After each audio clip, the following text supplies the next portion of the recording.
Hello everyone, and welcome to this side video for The Legend of Zelda Tears of the Kingdom. Yes, this is not the part 2 of my Tears of the Kingdom review. It's not close to finished yet for two reasons. One is, the script is ending up longer than I expected. I had written a little of it during my June-July holiday while looking at my gameplay footage and at my footage log and doing more research online on certain aspects of the game. In fact, my footage log is more of a journal which I wrote in after pretty much every session of Tears of the Kingdom gaming. So let's say I played the game for a couple of hours this morning. I would write about that part of the adventure after putting the controller down. I wrote as succinctly as possible about every emotion and reaction to just about everything, from the smallest discoveries to the biggest quests. I've never done this for any game before. That's how much this game prompted me to do an in-depth analysis of it. And that leads me on to my second reason, editing. Even if I can somehow shorten my longish review script, editing will take time.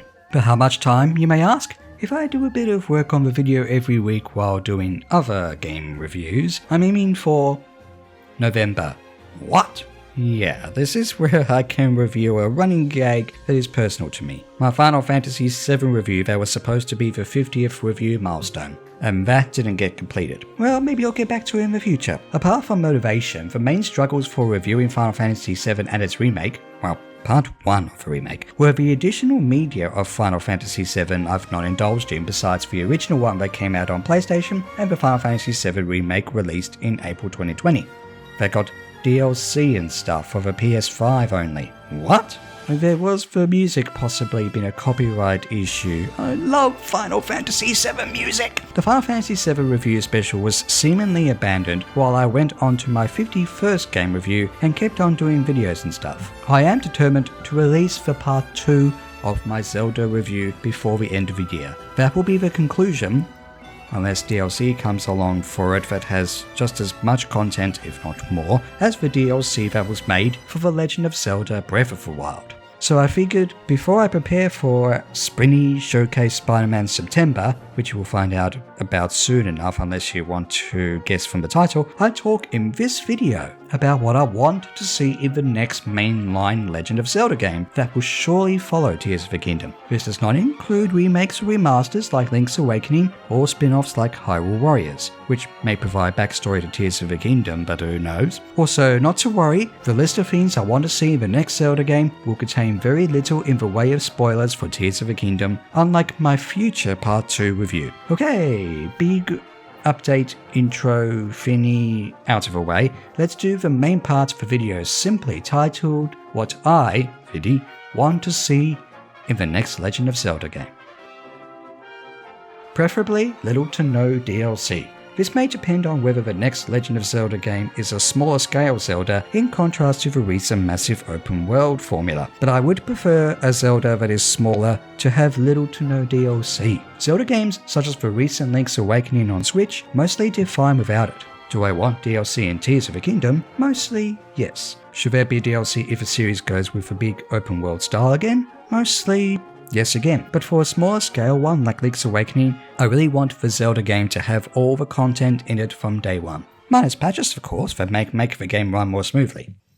Have Zelda be playable. There was mostly speculation or hopes from what the trailers and gameplay demonstrations had that Zelda would be playable in Tears of the Kingdom, but I can spoil, unless there's DLC or Hyrule Warriors or something else, she's not playable. Looking at the storyline, there was a good opportunity for Princess Zelda to be playable. Have some cutscenes again if you must, just like in the game, but our title princess could be controlled by the player as well, not just Link, and maybe crossover with Link in potentially interesting ways.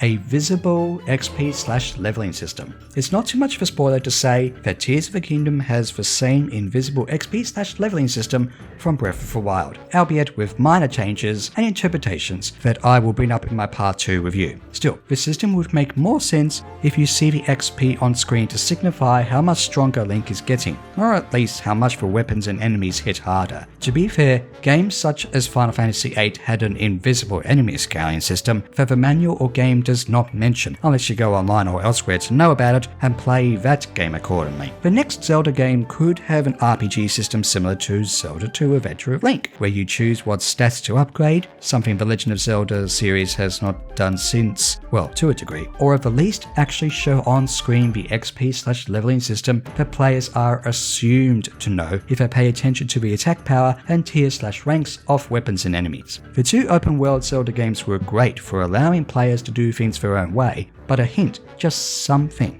of an XP/leveling system would make players think more about how they want to approach the game. Underwater movement/traversal. There's nothing wrong with merely swimming or sailing on water surfaces in Breath of the Wild and Tears of the Kingdom, sometimes to find Koroks or marine life for your inventory. But us Hyrule warriors have not swum underwater in a Zelda game since Skyward Sword? While that mechanic wasn't perfect and is associated with memories of the so-called dreaded water temple, there's always a good opportunity to bring it back in interesting ways. What about if a new map layer in the next Zelda game was an underwater world? That would be pretty cool. Or if not that, at least have Link dive underwater if the water is the same as it was in recent games. Hookshot and other similar items return. It was a risky yet cool idea to have Link hoard items in the last two open world Zelda games, as well as have roughly 4 main abilities obtained from shrines in the tutorial area. But where's the hookshot? If it's going to be a huge open world again, what if there were many points that only the hookshot can only hook onto, similarly to the falling rocks in Tears of the Kingdom? Or maybe you can hookshot up to almost any higher surface, somewhat similar to Ascend, but either stamina is smaller or possibly affected negatively through hookshot use. The hookshot has been a fan favourite item of the series since its introduction in Link to the Past, and it'd be a shame not to see it come back. For honourable mentions of returning items, maybe a musical instrument, a shovel, perhaps even a fishing rod? I'd mention others, but variations of those have existed in one way or another, especially in the Breath of the Wild era. Dungeons being a little longer and complex. Speaking of the Breath of the Wild era, dungeons in both games have lacked in length and to some extent complexity. This can be considered a positive if past Zelda dungeons were too long or tricky to the point of the player deciding not to continue that game anymore. The main dungeons in Tears of the Kingdom were a step in the right direction in terms of being a little longer and challenging, as well as have different atmospheres and aesthetics, but it still have the press the 4 switches to get to the boss formula. In both of these massive Zelda games, there's a good chance that if you thought the main dungeons didn't have enough dungeon percentage for a Zelda game, you probably just did the shrines. The shrines have, to me, been fun in both of these Zelda games, but it's surely better not to bring them back a third time, and have dungeons that are longer or complex, but not too much so to the point of rage quitting. Maybe have a different upgrade system for health and stamina. Just do somewhat better versions of the Tears of the Kingdom dungeons for the next 3D Zelda, and I'll be happy. Harder dungeon bosses. Dungeon bosses being easy to beat has mostly been a staple of the series since near the beginning, with some exceptions depending on the game, its gameplay mechanics, and even whether it's a top-down 2D adventure or a bigger 3D playground. The bosses in Tears of the Kingdom did have more variety and spectacle, but were still generally easy almost regardless of how much you were prepared with your items and weapons. Again, the overworld bosses posed more of a challenge, so maybe something like those should be the end of dungeon boss. A completely new map? Sir? I did say in part 1 of my Tears of the Kingdom review, and I will elaborate on this in part 2, that the familiar world of Breath of the Wild that was brought back for its sequel was changed to a degree, despite the geography being similar, which made for some interesting gameplay. Of course, if you thought the world was way too similar, then surely the sky and depths provided the different maps you were hoping for. These map layers, while not perfect, were still great, but we surely need more than just new layers. Whether the next Zelda game is small or not, there is always an opportunity to have the ground map being significantly different. There are some similarities from one Zelda game to another, such as the geographical locations of Kakariko Village and Death Mountain, for example, which is always pleasant, but change the layout and maybe we'll have some interesting new discoveries. Maybe it's time to go outside Hyrule again, like Link's Awakening Majora's Mask of the Oracle games did, for example. Who knows? Better story. This is just a simple one that applies to just about every Zelda game. Then again, this is a Nintendo franchise we're talking about, one that just happens to be more complex than the Mario one where Bowser kidnaps Peach most of the time. But stories in Zelda games have their good and bad points, and Tears of the Kingdom is no exception. I did like its story more than Breath of the Wild's story. Again, my part 2 review will explain why, showing more and more scenes from the game, but there's always room for improvement.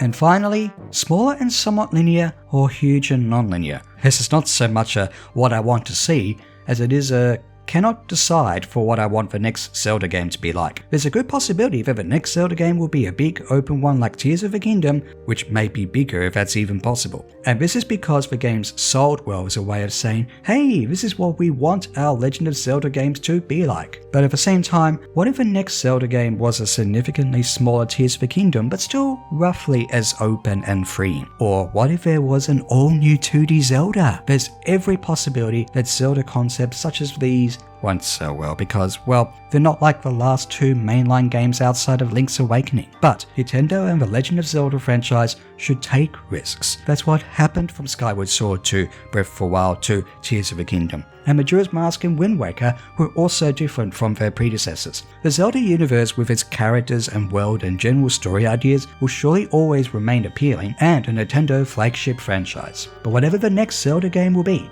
no matter how big or small, no matter how many years it will take to arrive, 6 years again? If you make some changes or improvements, such as the ones I talked about, and possibly designed specifically and exclusively for the Nintendo Switch's successor, then we're in for another amazing adventure. But what about you? What do you think of my ideas? Am I missing any? What do you want to see in the next Legend of Zelda game? Well, maybe you'd rather wait until my part 2 of my Tears of the Kingdom review.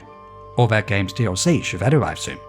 Or just wonder what Springy Showcase Spiderman September is about then. In which case, have a good day or night, whatever it is, and I'll see you soon for a surprise Tears of the Kingdom stream in 16 minutes from its upload. If you don't mind spoilers, come and join me as I look for more shrines, Koroks, and Lightroot beacons. See you around.